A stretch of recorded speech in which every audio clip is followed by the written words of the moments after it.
मेरा नाम उमैर राशिद है।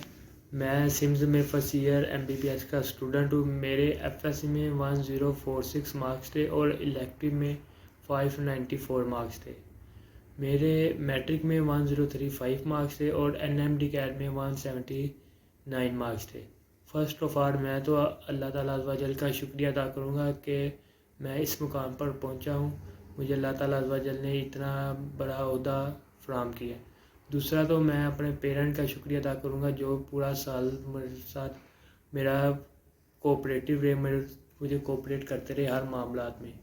और हमज़ा भाई के चैनल ने भी मुझे बहुत सपोर्ट किया। इधर मैं आपको NMD कैट के बारे में गाइडेंस करूँगा।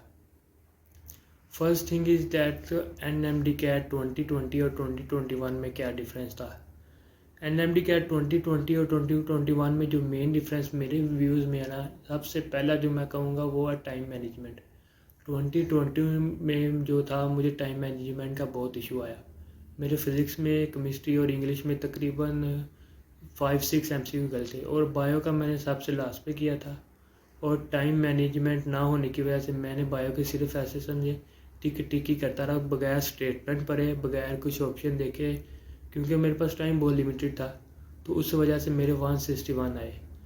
और हालांकि सेम समझे वो जो पेपर था वो इस पेपर से आसान था, लेकिन क्या मतलब हुआ कि टाइम मैनेजमेंट की वजह से मेरे पास टाइम मैनेज ना हो पाया और मैं वो स्कोर नहीं अच्छा कर पाया। और जो 2021 में हुआ इसमें टाइम बहुत ज़्यादा था। इसमें आपको टाइम के बारे में कोई टेंशन लेने की ज़रूरत नहीं, टाइम मैनेजमेंट की कोई ज़रूरत नहीं। ये आपको काफ़ी ज़्यादा टाइम देंगे और आप इजीली कर सकेंगे। इसलिए ना आप टाइम मैनेजमेंट की ना इस पेपर में टेंशन लेने की ज़रूरत नहीं। दूसरा जो ना 2021 और 2020 में जो डिफरेंस में देखा ना, PMC ने बच्चों के दिमाग के साथ खेला है। मसलन 2020 में अगर जो MCQs थे ना, हमारे सर कहते थे अगर किसी MCQ में 0 ऑप्शन हो ना या ऑल ऑफ दीज ऑप्शन हो, आपने स्टेटमेंट को दोबारा पढ़ना है और 90% चांसेस ये हैं कि वो जो 0 और ऑल ऑफ दीज होंगे ऑप्शन। लेकिन इस दफ़ा ऐसा हुआ कि PMC ने 0 ऑप्शन दिए लेकिन वो 0 आंसर नहीं था। ऑल ऑफ दीज ऑप्शन बहुत में दिए लेकिन उसका आंसर ऑल ऑफ दीज नहीं था। इसकी वजह से बहुत से बच्चों ने बहुत ज़्यादा MCQ जो थे ना गलत कर दिए। और अब रीचेकिंग करवा के रहे मेरे दोस्त, उन्होंने मुझे बताया कि एक MCQ था, उसके एक ऑप्शन था उस MCQ का, उसके आंसर में A आंसर भी था और C भी ठीक था और B आउट ऑफ सिलेबस था। मतलब B ऐसा था जो हमारी किताबों में नहीं, और D ऑप्शन में था ऑल ऑफ दी। उन्होंने कहा A भी है और C भी है, हम ऐसा करते हैं ऑल ऑफ दी लगा देते हैं, B तो आउट ऑफ सिलेबस है। लेकिन जब वो रीचेकिंग कराने गए और PMC की में देखा तो उन्होंने सिर्फ लिखा था both A and C correct. मतलब जिसने A पर टिक किया है या C पर टिक किया है, दोनों के करेक्ट होंगे। जिसने ऑल ऑफ दिस में किया ना टिक, वो करेक्ट नहीं होगा। ये बहुत बड़ा जो था ना, मतलब दिमाग के साथ PMC ने खेला है। बोथ के ऑप्शन दिए लेकिन बोथ सही नहीं किया, ऑल ऑफ दिस के ऑप्शन दिए लेकिन ये मतलब ऑल ऑफ दिस बोथ 0 ये वगैरह जो चीज़ें थी ना, ये ऑप्शन देकर उन्होंने बहुत कुछ किया। मतलब ये ऑप्शन नहीं थे, ये जो था उन्होंने दिमाग के साथ खेला। और तीसरा मेरे ख्याल से जो पहले प्रैक्टिस का रोल था ना, इधर 2021 में वो प्रैक्टिस का रोल नहीं रहा। इधर मैं प्रैक्टिस के हवाले से 2 किस्म के स्टूडेंट के ग्रुप को डिवाइड कर देता हूँ। एक वो स्टूडेंट जिनके कंसेप्ट पीक पे हैं, मतलब उनको हर चीज़ कंसेप्ट बिल्कुल ठीक, बेसिक कंसेप्ट आते हैं, हर चीज़ ठीक। उनके लिए अगर वो मतलब प्रैक्टिस कम भी कर रहे हैं ना, प्रैक्टिस मतलब सिर्फ एकेडमी के टेस्ट कर लें, उनके लिए वो काफ़ी प्रैक्टिस की ज़रूरत नहीं, क्योंकि PMC ने इस दफ़ा टाइम मैनेजमेंट का इशू नहीं आया और सिंपल से स्टेटमेंटें दी, बहुत ज़्यादा नहीं दी, कंसेप्ट पूछे। तो इस वजह से ना जो पहले होता था ना, जहाँ से MCQ हमारे सर पहले जो थे 2020 में कहते थे जहाँ से MCQ मिल रहे हैं ना करो, क्योंकि प्रैक्टिस प्रैक्टिस प्रैक्टिस। लेकिन 2021 में मैंने भी इतनी प्रैक्टिस नहीं की, क्योंकि मुझे ऐसा लगा 2021 में जो प्रैक्टिस का जो रोल था ना पहले की निस्बत से थोड़ा सा कम हो गया। और आया कि जूनियर स्टूडेंट का लेवल कम था, मतलब कंसेप्चुअल लेवल नहीं इतने।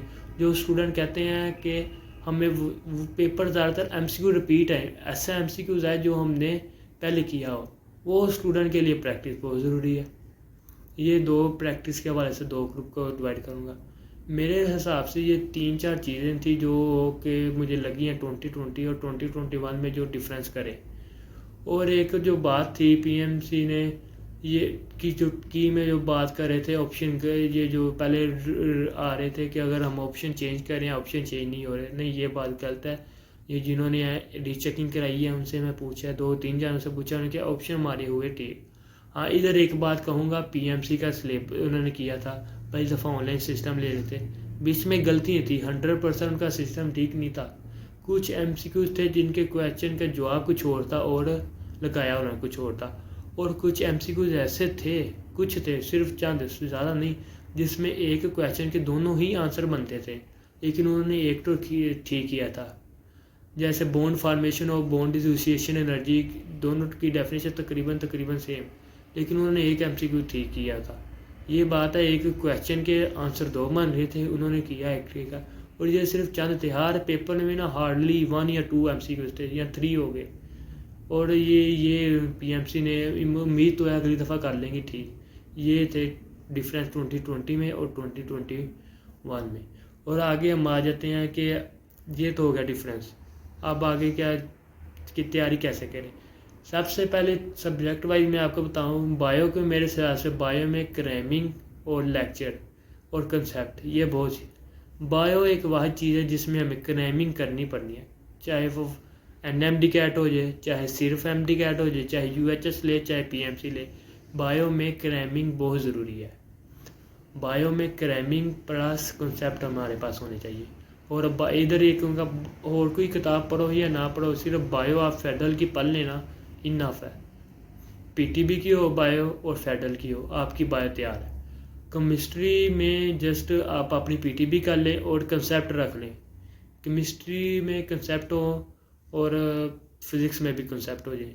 ये मतलब इधर इतनी क्रैमिंग की ज़रूरत नहीं, फिज़िक्स और केमिस्ट्री में कंसेप्ट हो जाए, चाहे वो पीटीबी के ही हो जाए। और फिज़िक्स की एक और कहूँगा, फिज़िक्स इन सेकंड ऐप है, उस ऐप को बंदा एक दफ़ा पढ़ ले, उस ऐप के नोट्स देख ले, वो बहुत हेल्पफुल है। इसके बाद जो इंग्लिश है, इंग्लिश में भी बहुत फ़र्क है। 2020 और 2021 के जो हमने पेपर देखा है उसमें बहुत फ़र्क आया। एक जो हमें अकेडमी ने कराते रहे प्रैक्टिस, सब्जेक्ट वर्ब एग्रीमेंट, वो रूल इतने ज़्यादा रूल पर है इतना कुछ, लेकिन जो आई बेसिक टेंसेस का बड़ा रोल रहा।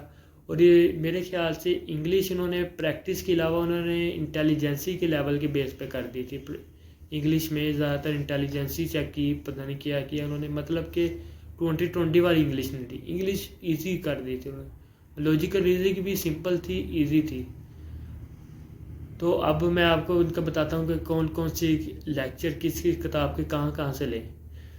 पहली बात है, अगर तो आपके जो है कंसेप्ट वो बिल्कुल ही वीक है, अगर तो आपके कंसेप्ट बिल्कुल ही वीक है, तो आपको चाहिए कि आप पंजाब पीजीसी के लेक्चर लें।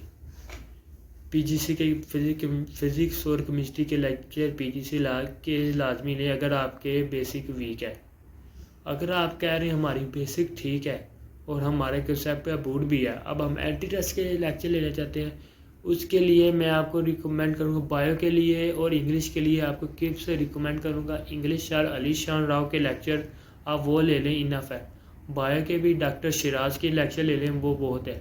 बायो और इंग्लिश में आपको किप्स के ही रिकमेंड करूँगा, और किप्स के ही अच्छे हैं। और फिज़िक्स और इंग्लिश जो लॉजिकल रीजनिंग के लेक्चर हैं, ये चाहे आप स्टेप से ले लें चाहे किप से ले लें, दोनों के बहुत अच्छे लगे मुझे, दोनों के भी ही अच्छे हैं, ये आपकी चॉइस है। बाकी ये जो एनएमडी कैट 2020 और 2021 में, इस बार 2021 में लक का भी बहुत रोल रहा है। इससे एक बात मुझे याद आती है, तो हमारे सर जी कहते होते थे कि बेटा टोटल पूरे कितने लाखों के हिसाब से बच्चे पेपर देते हैं, जिसमें सिर्फ एक बच्चे की आती है। यहाँ पता लगता है कि किस बच्चे के पीछे कितनी दुआएं हैं। मतलब मैं आपको कहना चाहूँगा, पढ़ाई तो एक तरफ, लेकिन दुनियावी में भी हमने जोर देना चाहिए थोड़ा सा, क्योंकि ये हमें कर देती है आगे। ये लाखों करोड़ों बच्चे पेपर दे हैं, लेकिन उनमें से फर्स्ट जो पोजीशन है सिर्फ एक की आती है, वो उस बच्चे की आती है जिसका अखलाक अच्छा हो, जो दुआएं लेता हो दूसरों से, दिल से दुआएं लेता हो। बस यही बात।